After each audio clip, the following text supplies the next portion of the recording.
hit this motherfucker, G. No, man, I can't fuck with it right now. Oh, man, I've been dealing with you for 3 motherfucking months. You ain't hit the pipe in front of me yet.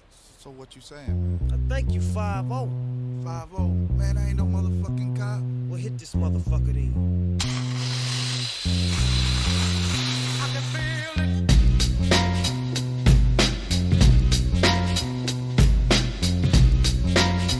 Buy this car to drive to work to pay for this car.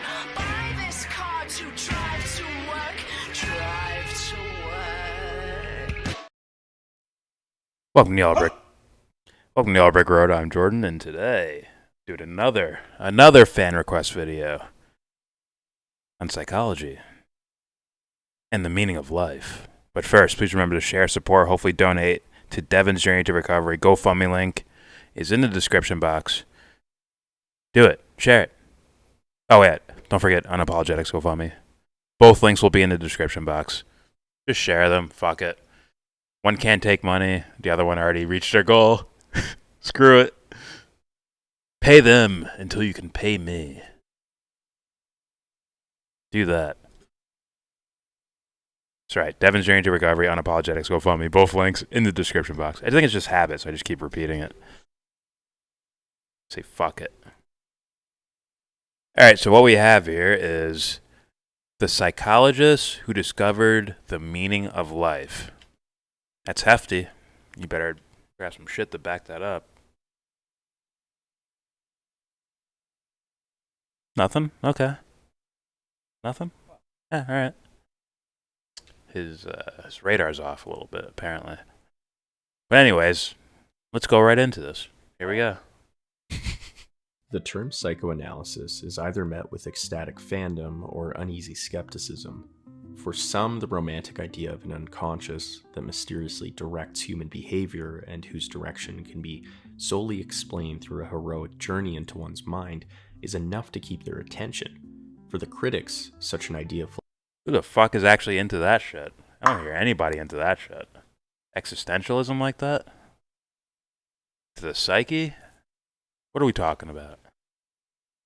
Maybe it's the circles he runs in, but then again, he has a check mark. But whatever, let's keep playing this. into one's mind is enough to keep their attention. For the critics, such an idea flies in the face of the scientific method. And in reference to the schools of Adler and Freud, who felt that our unconscious directed us towards singular goals such as pleasure or power, the skeptically inclined can't help but launch accusations of reductionism. I've heard plenty of thinkers that said that that's Freud's work was actually very much misinterpreted. Or it wasn't just about sex drives and blah, blah, blah, blah, blah.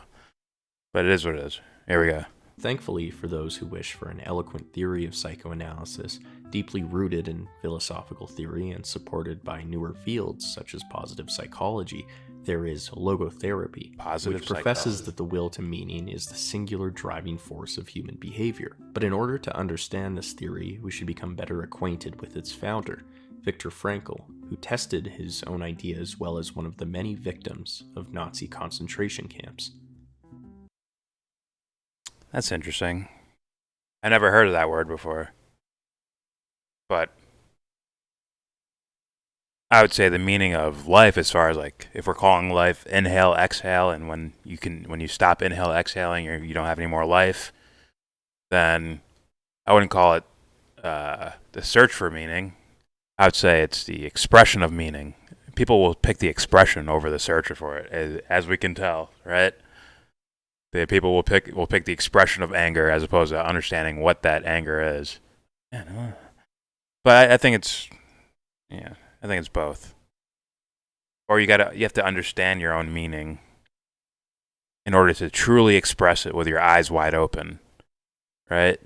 I think that would be the end goal, to truly express life with your eyes wide open, like you're really living it and seeing it.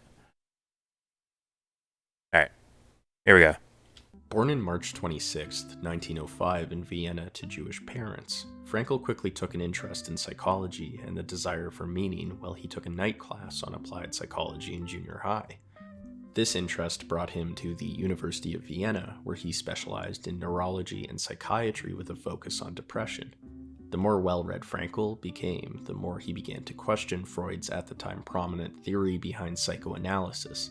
This may have encouraged Frankl to join Alfred Adler's circle of students. Adler and Freud disagreed mainly on whether pleasure or power were the drivers of human motivation. However, Frankl would quickly develop his own idea, distinct from the two others. He insisted that meaning, not power, was the force which directed human behavior. Unfortunately, this led to his expulsion from Adler's circle. All right. We'll see if because meaning would be the thing. That would make sense, but I want to know exactly what this guy means. Well, at least in this video. Here we go. Frankl continued his career serving the mentally unwell. In 1928, he would set up a free youth counseling center in Vienna to help students who became increasingly depressed around the end of the academic year. The center was a complete success, noted by the fact that during 1931, not a single student had taken their life. Frankl would also begin a private practice at this time. However, the emergence of the Nazis greatly limited his ability to practice.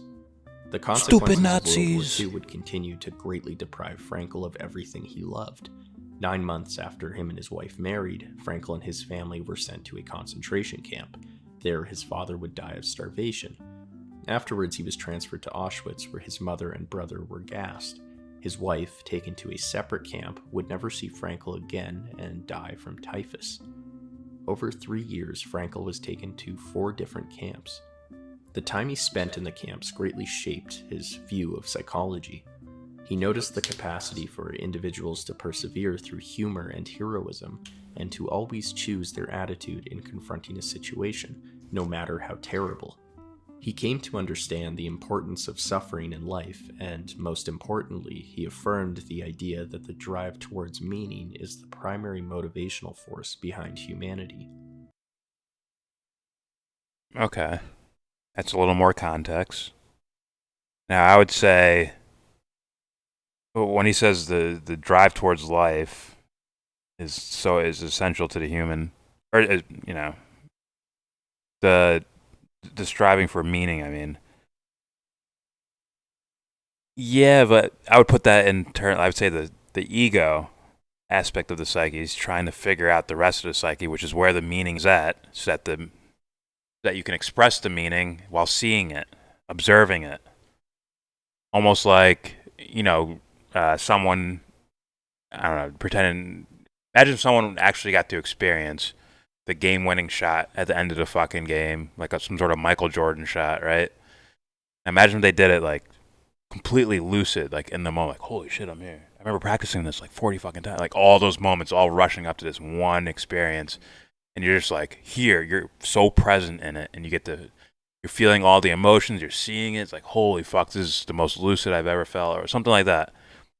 People are looking for those moments where not only are they expressing, they're also experiencing at the same time. You're experiencing yourself with your eyes wide open. That's what that is. But this is cool too. This is okay too. I'm fucking around. All right, here we go. After the war, Frankl became the head of a neurology department in Vienna. He would work with patients there until his retirement in the 1970s. During his time as a therapist and professor, he would advocate for the use of Socratic dialogue so as to encourage clients to tap into their spiritual unconscious. Much of his career was spent denouncing the reductionism found in behaviorism. Frankl would also write Man's Search for Meaning over a 9-day period. The book is a retelling of his experience in the camps, as well as his own theory behind the meaninglessness that pervades modern society, as well as his own remedy against it. Frankl would remarry and live a peaceful life advocating for mental health and compassion. He would pass away in 1977 due to heart failure. What is logotherapy? We can consider it to be the summation of Frankl's theory he had initially developed in the camps. Above all, it's the theory that meaning drives motivation. As Frankl writes, ultimately man should not ask what the meaning of his life is, but rather he must recognize that it is he who is asked. In a word, each man is questioned by life, and he can only answer to life by answering for his own. I want to play that back. That was very flowery. As Frankl writes, Ultimately, man should not ask what the meaning of his life is, but rather he must recognize that it is he who is asked. In a word, each man is questioned by life, and he can only answer to life by answering for his own.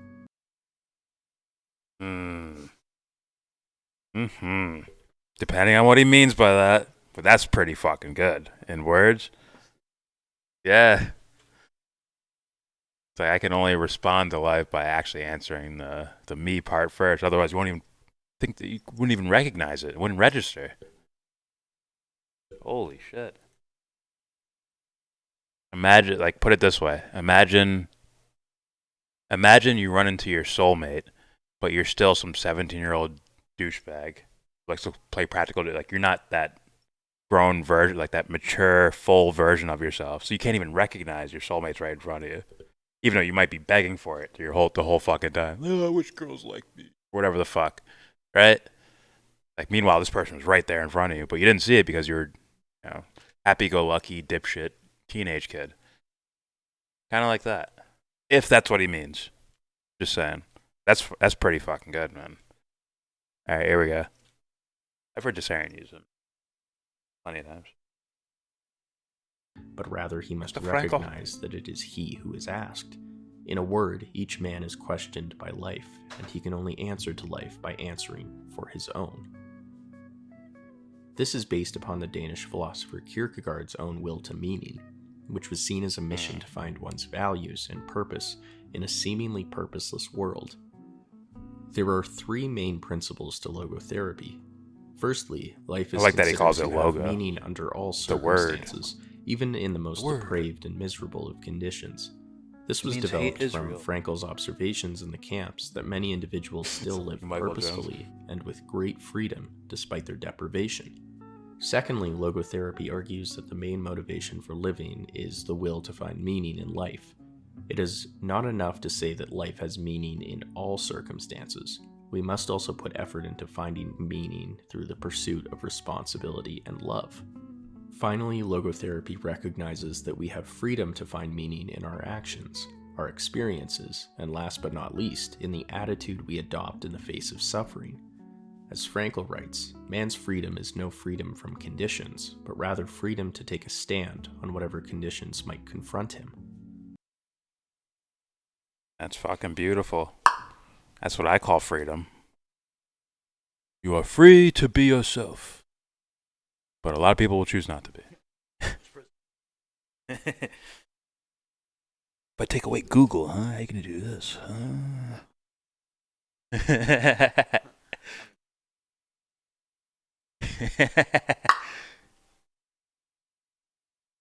Another well-said statement. Depending on what he means, but I think he means something similar to what I fucking mean. Yeah, let's do that. Can we erase him from history and then...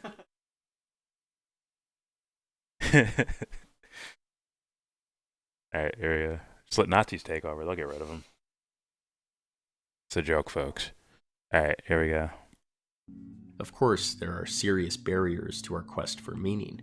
Frankl recognizes affluence, hedonism, and materialism as serious issues.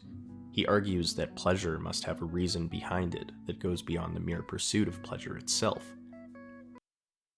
This is all I fucking say to people.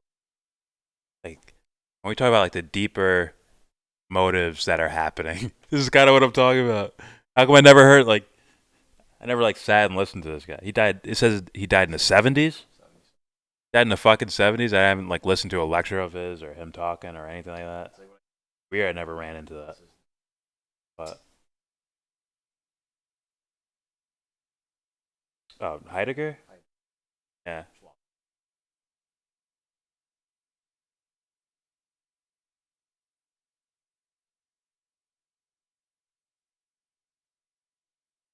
Yeah. That's fucking weird, man. Trippy.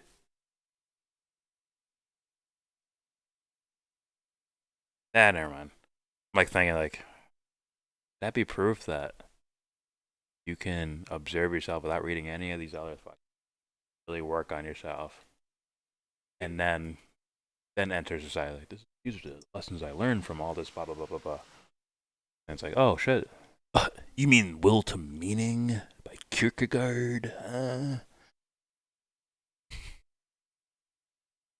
But yeah, to go back to the video, it's like like you said, there's something behind the pleasure. In a way, there is no like endless seeking of pleasure, which is what hedonism is, without that underlying thing. Now, there's still the elephant in the room here, and it's what happens when your ego basically disassociates with the rest of the psyche and only attaches to the membrane or something, to the physical. You don't get to experience those things, in which case you can end up actually expressing hedonism. But even with that, somewhere buried so fucking far away that they don't even hear it, smell it, or anything, like they're still like, you can keep going this way, but I'm gonna pull it. You're gonna be here. You're gonna come back here. It's gonna happen. Just all depends on how much shit you want to eat when you do. That's gonna be a lot of shit. You like disconnect all those internal faculties and go do shit in the world. Even if it's the right thing too, the quote unquote right thing. It's like I followed all the rules and blah blah blah blah blah. Then you didn't consider your internal faculties when you did it. Then it's like, well, what the fuck was I doing all this shit for? Like, there's still shit you got to eat. You just might eat more shit if it's just like mass murder or something. I guess that's perspective though. Both sound like tragedies to me. For me and the life I've lived, and being in that experience where I disconnected the ego from the rest of the faculties, usually it's a pain, right? Something that hurts to where you don't want to look at those feelings anymore. So you're like, fuck everything, fuck all you, I don't give a shit. Blah, blah, that type of stuff. I got like a minor dosage of it compared to like a fucking Hitler or something, but pause. But yeah, that's still like, I look back at it, I'm like, I never want that ever, ever, ever again. Like, never want to experience that. Which is what I mean by people will choose. They will choose the meaning route if they got like a taste of it. Pause. A real taste, not some, oh, I see a dark shadowy figure running away now. Bye. It's your own psyche, son. Alright, here we go. As he argues, cutting off the objects to which such experiences refer must eventuate in an impoverishment of psychology. For Frankl, context is one of the eventuate in an impoverishment of cutting off the objects to which such experiences refer must eventuate? Huh. Maybe I'm this guy's reincarnation. Cutting off the objects to which such experiences refer.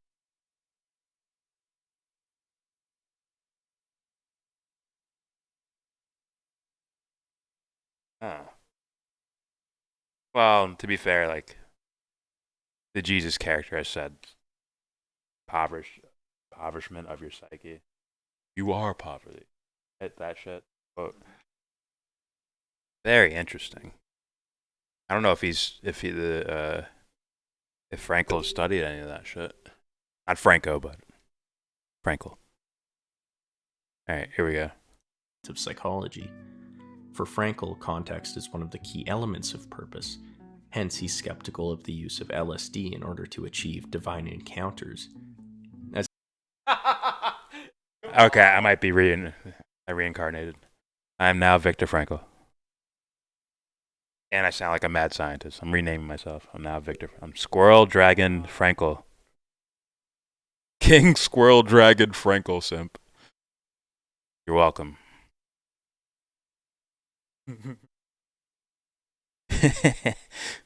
Alright, here we go. He's skeptical of the use of LSD in order to achieve divine encounters.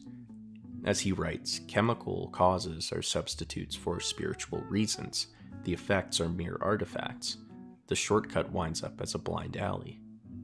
Instead, Frankl considers pleasure's enemy, suffering, to be a far more legitimate path to meaning. Now that I'm going to disagree. But then again, what does he mean by suffering? Because I would say egotistical breakdown would be the thing that's needed, right? Like I bring this up to everyone. No offense, but that's like base level psychoanalysis, right? Right? The psychologist, he doesn't want the parents in the room when he's talking to the kid. Let's be real about that. At least a good one, I would think. They'd kind of want them isolated to where there's no conditioned roles to look to for help or anything like that. Even though they might be doing it psychologically, but then it's hard to defend if dad or mom isn't right there next to you. But those are one of the basic levels, breaking down conditioning. And I guess, I mean, that is suffering. Your conditioned thoughts and ideas of the world start breaking in front of you. Like someone with high heels just fucking breaking glasses in front of you and shit. Hey, wow, that was my favorite thing.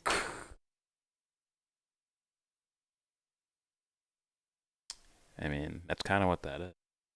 But then again, like, that'd be something where it's like, you kind of tell me this sometimes. Like, be careful with your words. Explain that. Someone's going to take it the wrong way. That kind of could be like this scenario.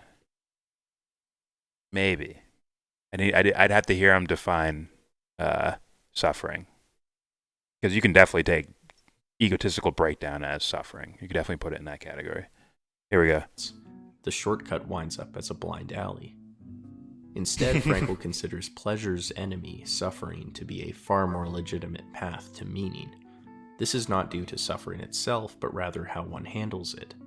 Everything can be taken from a man but one thing, the last of the human freedoms, to choose one's attitude in any given set of circumstances. Of course. Okay, I've heard it. Saren has used some of his quotes before. That's the one. The attitudinal change to whatever situation you're in, even if you're like locked in a fucking dungeon. The real freedom, I put the real freedom in the realm of to be or not to be yourself. That's the only shit you're stuck with. Alright, here we go. Everything can be taken from a man but one thing, the last of the human freedoms, to choose one's attitude in any given set of circumstances. Of course, nowhere does he suggest that suffering should be pursued, nor did he advocate for unnecessary suffering. However, he did recognize its value, especially in situations where there are no other realms towards meaning. Just as valuable as pleasure. But usually, typically, people need breakdown first because of all the things that were built up in the first place. All the things that, that might not actually be you. I mean, and by that, I mean like the you actually want to be. That thing's probably in the way, which would require a breakdown, or suffering, or trauma, whatever you want to put on it. Here we go. What are the three principal ways in which man can find meaning in life? The first, as Frankl explains, is through what we give to the world, the creative realm. The second is what we take from the world, through what we experience and encounter. Finally, we can experience meaning through how we take a stand against a fate we cannot change. Frankl believed in a sort of determinism in which man can resist suffering through detachment and choose their own attitudes. This, in turn, shapes their character and allows them to take responsibility for their life. Specific techniques in logotherapy also emerged that are still used to this day. For example, Frankl proposed paradoxical intention, in which clients learn to overcome their neurotic obsessions through self-distancing and humor. Using the idea of what you resist persists, Frankl would do such things as making an insomniac focus on staying up as long as possible. Paradoxically, they would fall asleep.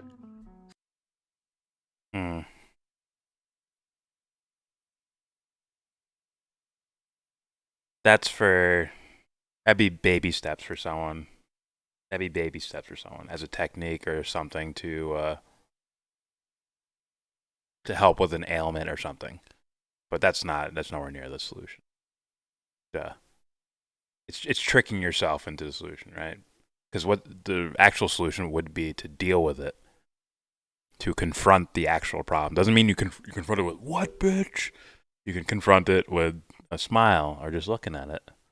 Not even saying a word, just looking at it like, huh, look at that. Could be depression, could be anger, whatever the fuck it is. Something where you can't see the direct cause of it, where it's like, why am I sad all the time? I don't even know why. Imagine just sitting there and staring at it, like, huh.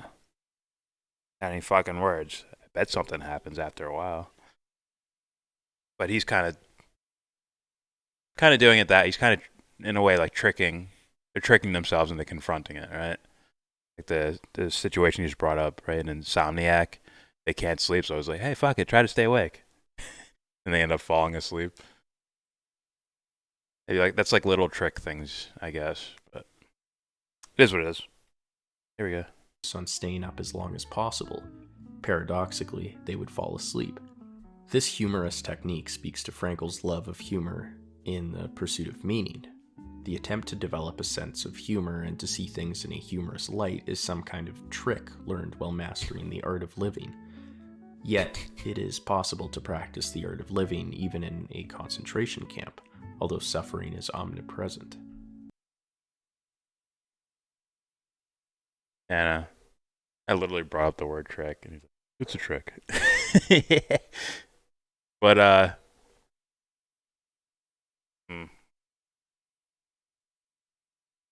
I hear that. I mean, there's a metaphysical concept of smiles and cries, right? That's seen in art all the time. The mask that has a smile and the mask that has a sad face on. It's because they're so deeply connected, bro. Sometimes painful things can make us laugh out loud, or like embarrassing. But like I'm telling you, I don't have the mind right now to explain it, but I'm very sure, metaphysically speaking, that these things are like they are right next to each other, almost like pleasure and pain are next to each other. All right, here we go. One of the most important aspects of Frankl's work is that of love. Although it does not necessarily follow the academic and empirical work done with logotherapy, the significance of love in the pursuit of meaning is an apparent cornerstone in Frankl's work. Love is the only way to grasp another human being in the innermost core of his personality. He sees that which is potential in him, which is not yet actualized, but yet ought to be actualized. Furthermore, by his love, the loving person enables the beloved person to actualize these potentialities. This is Not bad, and very woo-woo, but very poetic. It's gonna sound cliche as shit, but it's gonna sound new agey, even. Like the true self, the entire self, is actually like. I always thought the word love always worked, but then it's always fucking borrowed by fucking candle sniffing mother freakers. There's nothing wrong with that for them. For me, I can't just do that, but you know, I like that word, man. I like the word love for that because of its spectrum, man. And it seems quite, for me, in my experience, I consider it fucking empirical. Which is why I'm like, what's the Donnie Darko thing? Like, fear and love, they're opposites. It's like, they're on the same fucking spectrum. They're not separated from each other. Same with hatred or anger or all these fucking things. I would say anger instead of hatred. Hatred's more like an intellectualized type of thing, right? It's that feeling of anger plus the intellectualized form of it. But things like anger are not outside the spectrum of love. It's an expression of care. I probably use that more than I use love. The idea of care.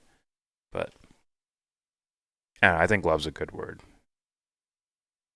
And depending on the room I'm in, I might use a different word. Like, hey, let me try this word instead, because they look confused. Are you saying you want to fuck me, dude? you want to bang me, dude? Nah, dude, I'm talking about whatever. That's what love means, right? Sex. All right. Romance. All right, here we go. Let's play more of this. But yet ought to be actualized. I'm having too much fun with by this. his love, the I'm loving half asleep person now for some enables the reason, but beloved I'm having person fun with to this. actualize these potentialities. This is beautifully reflected in a passage of Frankl's Man's Search for Meaning. While working on a trench in the camp, months after his wife and family had been taken from him, Frankl observed the grayness of dawn. Gray was the sky above, gray the snow in the pale light of dawn, gray the rags in which my fellow prisoners were clad, and gray their faces. I was again conversing silently with my wife, or perhaps I was struggling to find the reason for my sufferings, my slow dying. In a last violent protest against the hopelessness of imminent death, I sensed my spirit piercing through the enveloping gloom.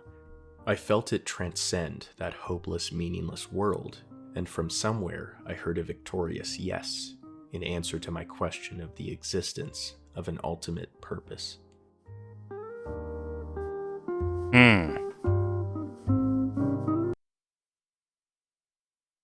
Boy, I wish I knew exactly what he meant by that. That'd be a lot more woo-woo. Very fucking interesting. I don't know. I don't really have words to say with that. I'm gonna ask you guys for what you think. That's very good.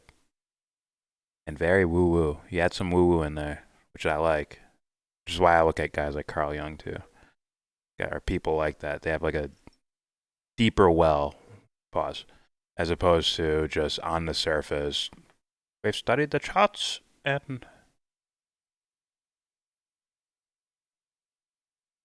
your leg is broken. I don't know.